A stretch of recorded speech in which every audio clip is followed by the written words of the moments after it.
নমস্কার বন্ধুরা, welcome to CSGenix Bengal YouTube channel. এর আগের বিভিন্ন রকম ভিডিওতে আমরা তোমাদের কাছে মেশিন লার্নিং, ডিপ লার্নিং বা আর্টিফিশিয়াল ইন্টেলিজেন্স রিলেটেড বিভিন্ন রকম টপিকস নিয়ে তোমাদের কাছে এসেছি। কিন্তু এই ধরনের জিনিসপত্র পড়তে গেলে শুরুটা কোথা থেকে করা দরকার, ফাউন্ডেশন রোডম্যাপটা কী হবে, তার টাইমলাইন কী হবে, এই বিষয়গুলো ঠিক ডিটেলে ডিসকাস কখনো করা হয়নি। সেজন্য তোমাদের কথা ভেবে মেশিন লার্নিং বা ডিপ লার্নিং বিভিন্ন লোকের যা বিভিন্ন রকম প্রফেশনাল অ্যাসপিরেশনস থাকে, সেই অ্যাসপিরেশন অনুযায়ী তাদের কোথা থেকে শুরু করা দরকার এবং কী রকম টাইমলাইনে প্রোগ্রেস করা দরকার এবং বেসিক এমএলটিএল এর যে রোডম্যাপ বা তারপরে যে অ্যাডভান্সড পাথটা তার রোডম্যাপটা কীরকম হবে, এই পুরো জিনিসটাকে নিয়ে তোমাদের জন্য আমরা আমাদের সিএসজেনিক্স বেঙ্গলি ইউটিউব চ্যানেলে একটা ছোট্ট ভিডিও সিরিজ নিয়ে চলে এসেছি। সেখানে আমরা ধীরে ধীরে ধাপে ধাপে তোমরা কীভাবে প্রোগ্রেস করবে, কীভাবে ইভলভ করবে, সেই পুরো জিনিসটাকে একটা টাইমলাইনের মাধ্যমে আমরা নিয়ে এসেছি।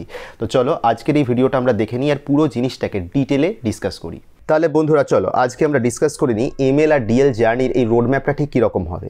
দেখো, এটা আমাদের কী ধরনের কাজে লাগে, আমরা এমএল বা ডিএল শিখে কী ধরনের জব পাবো সেটা আগে বুঝতে হবে।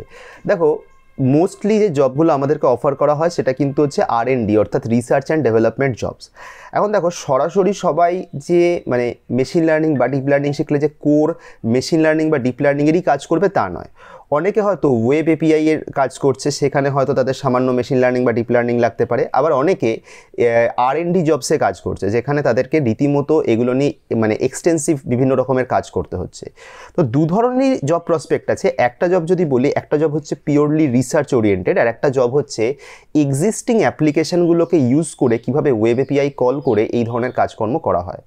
দেখো, দু ধরনের কাজের জন্যই যেটা ফার্স্ট অ্যান্ড ফরমোস্ট যে জিনিসটা তোমাদের লাগবে সেটা হচ্ছে পাইথন প্রোগ্রামিং। এখন দেখো, পাইথন প্রোগ্রামিং বলতে গেলে পাইথন শেখা যে কোনো রকমের ল্যাঙ্গুয়েজ যদি তুমি শিখে থাকো, ধরো সি শিখে থাকো বা জাভা শিখে থাকো, তো তুমি পাইথন শিখতেও তোমাকে খুব একটা বেগ পেতে হবে না, কারণ পাইথনের সিনট্যাক্স কিন্তু ইজি। কিন্তু দেখো, পাইথন শিখতে গেলে যে জিনিসটা আমি বলছি যে just basic operator, loop, if else এইটুকু শিখলে, লিস্ট, টাপল এগুলো শিখলেই হবে না। পাইথনে যেরকম ডিকশনারি আছে এগুলো যথেষ্ট কাজে লাগে। আমি বলছি যে বেসিক প্রোগ্রামিং ফিচার শিখে লাভ নেই।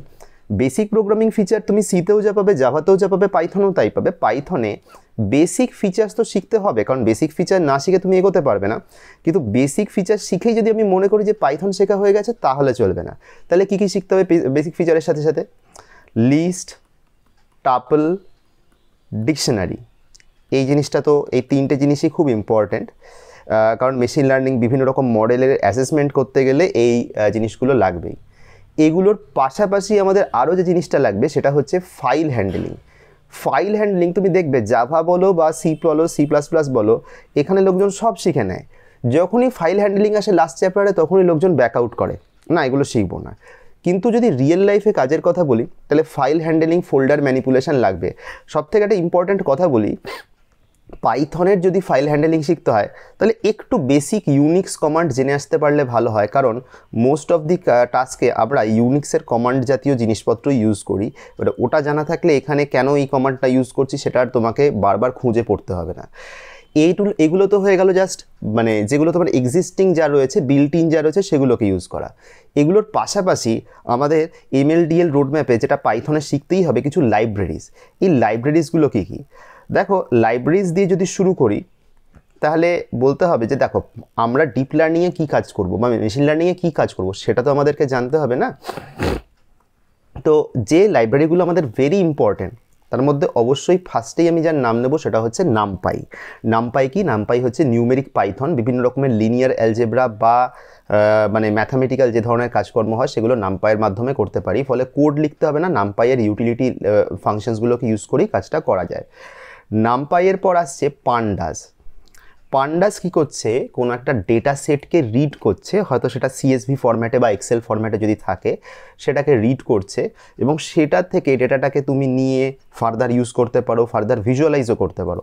এইখানেই কথা চলে আসছে ভিজুয়ালাইজ। এখন দেখো, ডেটা ভিজুয়ালাইজ করার জন্য আমরা কী কী ইউজ করে থাকি? সবথেকে পপুলার লাইব্রেরি হচ্ছে ম্যাটপ্লটলিব। কিন্তু দেখো, ম্যাটপ্লটলিব শিখলেও আমার নিজস্ব যে ওপিনিয়ন, আমি ম্যাটপ্লটলিব নিজে জানি, মানে জানি বলাটা খুবই মানে কি বলবো, ওভার এক্সাজারেটিং হবে, কিন্তু আমি এটা বলতে পারি যে ম্যাটপ্লটলিব আমি মোটামুটি যে ধরনের ফাংশন হয়, যেগুলো ইউটিলিটি হয়, ইউটিলিটি যে খুব ভালো ফাংশনগুলো আছে, মোটামুটি খুব রেয়ারই কোনো ফাংশন হবে যেগুলো আমি হয়তো জানি না। ম্যাটপ্লটলিবের পাশাপাশি ডেটা ভিজুয়ালাইজেশনের জন্য যদি সবথেকে মানে সুন্দর ভিজুয়ালাইজেশন করার জন্য যদি কিছু বলি, তাহলে আমার মতে সিবর্ন লাইব্রেরিটা শিখে রাখাটা ভালো। এগুলো হচ্ছে একদম বেসিক এমএলের জন্য, মানে তুমি এটা ডিএলএও ইউজ করতে পারো, বাট বেসিক এমএলে এগুলো লাগবেই। এবারে যদি কথা বলি যে ডিপ লার্নিংয়ে তুমি কি ইউজ করবে, তাহলে তখন তোমাকে আরও কিছু এক্সটেন্ডেড আরও লাইব্রেরিজ তোমাকে জানতে হবে। দেখো, যে জিনিসটা জানা দরকার, মেশিন লার্নিং বলি বা ডিপ লার্নিং বলি, আর একটা লাইব্রেরি যেটা আমি বলিনি সেটা হচ্ছে ওএস বলে একটা লাইব্রেরি থাকে। ওএস মানে কি? Operating system. অপারেটিং সিস্টেমের মাধ্যমে তুমি কি করছো, বিভিন্ন রকম ফাইল বা ফোল্ডারের ওয়ার্কিং ডাইরেক্টরি চেঞ্জ করছো, বা ফোল্ডারের নাম চেঞ্জ করছো, ফোল্ডারে তুমি হয়তো কারেন্টলি নেভিগেট করছো, এরকম অনেক কিছু করতে পারো। সেটার জন্য ওএস লাইব্রেরিটা জানা থাকলে সুবিধা হয়। এখন যদি কথা বলি যে কী ধরনের ডেটা আমি হ্যান্ডেল করছি, তার উপরে কিন্তু আমার বিভিন্ন রকম ইউটিলিটি লাইব্রেরি রিকোয়ারমেন্ট অনুযায়ী অ্যাড হয়। আমি নিজে কম্পিউটার ভিশনে বেশি কাজ করেছি। যদি আমাকে বলা হয় যে কোন লাইব্রেরিটা তুমি এরপরে ডিপ লার্নিংয়ে ফার্স্টেই স্টাডি করতে চাইবে, আমি অবশ্যই বলবো ওপেনসিভি।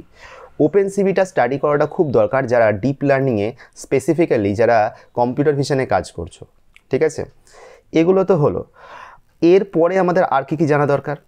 এসসিআই কিট লার্ন, ঠিক আছে? এসসিআই কিট লার্নের মাধ্যমে তুমি ডেটা স্প্লিট করা বা আরও অনেক রকম ইউটিলিটি ফাংশনস জানতে পারবে, সেগুলো খুব কাজের।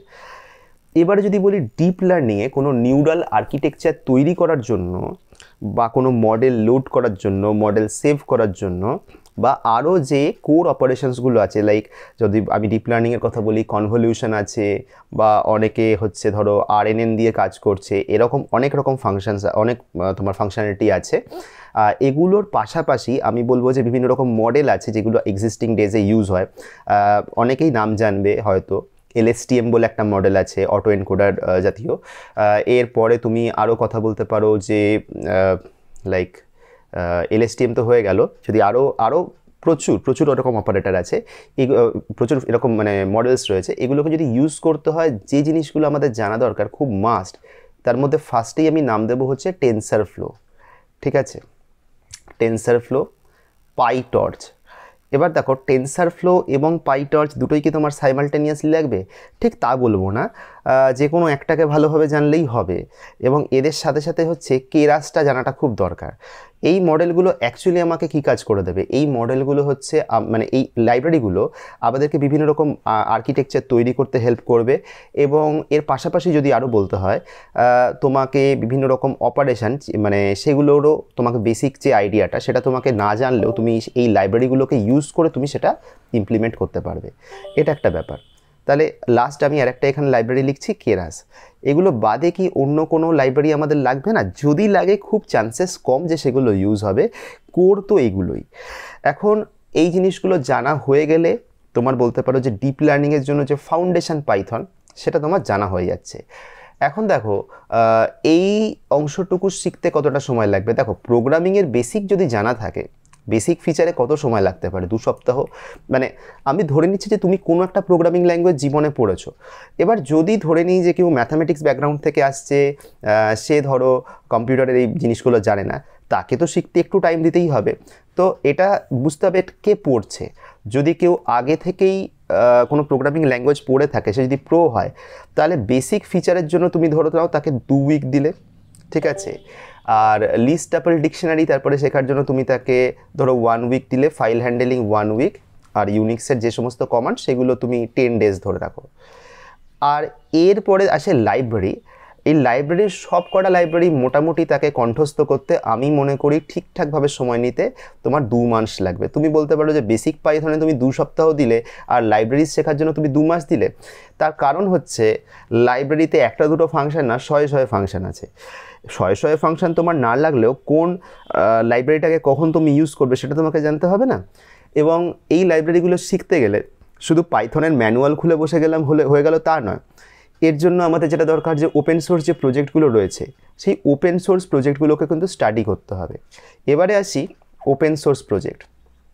ওপেন সোর্স প্রজেক্টের যদি কথা বলা হয়, তাহলে ওপেন সোর্স প্রজেক্টের মধ্যে যেগুলো আমাদের কোথায় কোথায় রয়েছে, কোন রিপোজিটরিতে রয়েছে, দেখো, ক্যাগল একটা খুব পপুলার রিপোজিটরি, গিটহাব একটা খুব পপুলার রিপোজিটরি, যেখানে প্রচুর এরকম মানে শয়ে প্রজেক্ট রয়েছে। তো তুমি সেগুলোকে নিয়ে জাস্ট তোমাকে রান করাতে হবে। এখন তুমি বলতে পারো যে ক্যাগেল বা গিটহাব থেকে যদি আমি প্রজেক্ট নিয়ে রান করাই, খুব ভালো কথা, প্রজেক্ট রান হলো, কিন্তু আমার শেখা কীভাবে হলো? শেখা ওভাবে হয় না। ধরো এরকমভাবে এই ধরনের পড়াশুনো করতে গেলে এরকম হয় না যে তুমি বইয়ের পাতা উল্টে উল্টে পড়ে যাচ্ছ, পুরো পড়া হলো তারপরে তুমি প্রজেক্ট নামাতে গেলে, এভাবে হয় না। প্রজেক্ট নিয়ে যাচ্ছ, হয়তো হতে পারে কোনো প্রজেক্টের কোনো একটা লাইন যেটা ইউজ করা হয়েছে সেটা এখন আউটডেটেড হয়ে গেছে, সেটার জন্য তুমি একটা এরর পেলে। তুমি ধরো গুগল কোল্যাবে রান করাচ্ছ, হ্যাঁ, যেটা সবথেকে ইম্পর্ট্যান্ট, এই প্রজেক্টগুলো তুমি রান করাবে কোথায়? রান করানোর জন্য যে প্ল্যাটফর্ম তোমাকে ইউজ করতে হবে, দেখো তোমার কাছে যদি খুব ভালো পিসি বিল্ড করা না থাকে তাহলে তো আমি বলবো যে Google collab is a good option.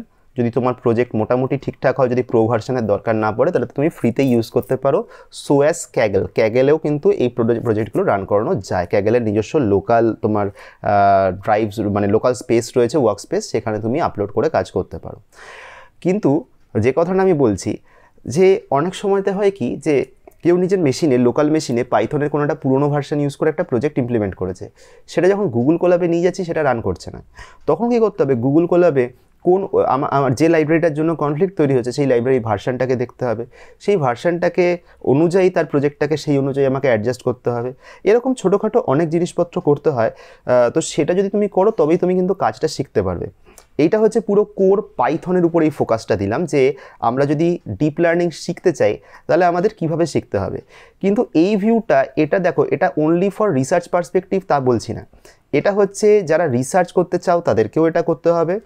আর যারা মনে করো যারা জাস্ট অনলি ফর ডেভেলপমেন্টের জন্য করতে চাও তাদের জন্য এটা কাজে দেবে। রিসার্চ যারা করতে চাও তাদেরকে এর উপরে আরও কিছু জিনিসপত্র শিখতে হবে, ম্যাথমেটিক্স জানতে হবে, কী কী জিনিস জানতে হবে, কী কী ইনসাইটস জানতে হবে, সেটাও আমরা ডিসকাস করব। আপাতত এই যে পার্টটা আমরা বললাম এটা মাস্ট। এবার একটা কথা হচ্ছে, প্রোয়ের জন্য তাহলে পাইথনের এই প্ল্যানিংটা মোটামুটি কতদিনের দাঁড়াচ্ছে? 2 সপ্তাহ, 3 সপ্তাহ, 4 সপ্তাহ, আর এটা যদি ধরো 6 সপ্তাহ। 6 সপ্তাহ মানে 1.5 মাস। 1.5 মাস আর 2 কত হচ্ছে? 3.5 মাস। তার মানে পাইথনের এই পার্টটুকু যদি তুমি প্রো হও তোমার শিখতে লাগবে হচ্ছে 3.5 মান্থস। কিন্তু এই বেসিক ফিচারটাই শিখতে আমার 2 মাস লেগে যেতে পারে।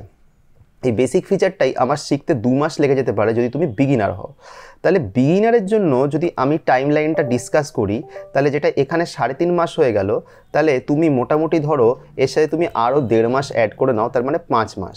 যদি তুমি বিগিনার হও, যদি তুমি কোনো প্রোগ্রামিং ল্যাঙ্গুয়েজের তোমার কোনো আইডিয়া না থাকে, যদি তুমি স্কুল লেভেলেও একবার পাইথন পড়ে থাকো, যদি তুমি স্কুল লেভেলেও একবার জাভা পড়ে থাকো, তাহলে এই পার্টটা কিন্তু শিখতে এতটা টাইম তোমার লাগবে না। তো এই হচ্ছে আমাদের টাইম লাইনটা just for Python, specially for deep learning and machine learning. হ্যাঁ, এরপরে তো আরও জিনিসপত্র আছে, ম্যাথামেটিক্স কীভাবে পড়তে হবে, বা আরও যে রেলিভেন্ট জিনিসপত্র আছে যেগুলো আমাদের জানা দরকার, সেগুলো আমরা কীভাবে টাইম নেব সেটা নিয়ে তো এর পরের ভিডিওগুলোতে আমরা ডিসকাস করব। আপাতত এই পার্টটা যদি বলি, this is the foundation part of machine learning and deep learning. যদি তোমাদের আরও কোনো কোনো আরও জিজ্ঞাসা কিছু থাকে, কিছু জিনিস মনে হয় যে কোনো কোয়ারি আছে, তাহলে অবশ্যই কমেন্ট সেকশনে জিজ্ঞেস করতে পারো। এই পুরো ভিডিওটা যারা দেখলে তারা নিজেদের প্রিপারেশন শুরু করে দাও। আর যদি কারণ মনে হয় যে স্পেসিফিক্যালি আমাদেরও কোনো হেল্প লাগবে, তাহলে সেটাও কমেন্ট মারফত বা আমাদের সাথে হোয়াটসঅ্যাপে বা আমাদের কল, যে স্ক্রিনে দেওয়া নাম্বার, সেখানে তোমরা কল করে অবশ্যই জিজ্ঞেস করতে পারো। খুব তাড়াতাড়ি পাইথনের পরে আরও কী কী জিনিস আমাদের জানতে হবে স্পেশালি ফর R&D পারপাস, সেটা নিয়ে আমরা ভিডিও নিয়ে আসবো। যারা পুরো ভিডিওটা দেখলে তাদেরকে অনেক ধন্যবাদ। খুব তাড়াতাড়ি আবারও নতুন কন্টেন্ট নিয়ে দেখা হবে।